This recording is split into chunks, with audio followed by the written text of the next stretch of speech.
সকালবেলা ঘুম থেকে উঠা যখন কাজ করতেছি তখন আমার হাজব্যান্ড এসে বলতেছে, জুই জুই সারাদিনই তুমি কাজ করো, ঘরে আরও দুইটা বউ আছে তারা কাজ করে না, তুমি সারাক্ষণ কাজ করো কিন্তু কেন?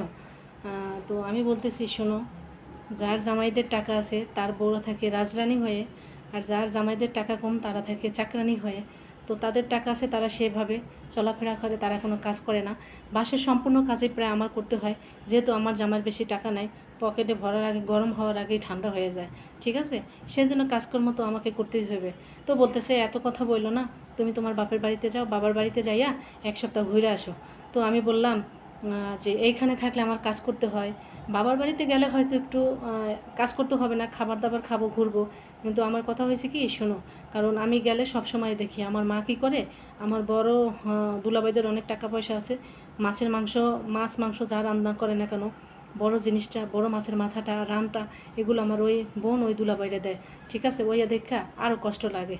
এখন একটা কথাই বলতে চাই, বুঝছো, যার মাথায় তেল আছে তাদেরকে সবাই তেল দেয়, আর যার মাথায় তেল না থাকে তাদেরকে কেউই তেল দেয় না। এই সমাজটা, এই যুগটাই এমন। ঠিক আছে, যার টাকা পয়সা আছে তাদের সবাই দাম দেয়, আর যার টাকা পয়সা না থাকে, সেটা শ্বশুর বাড়ি হোক সেটা বাপের বাড়ি হোক, কোথায় কিন্তু দাম দাম পাওয়া যায় না।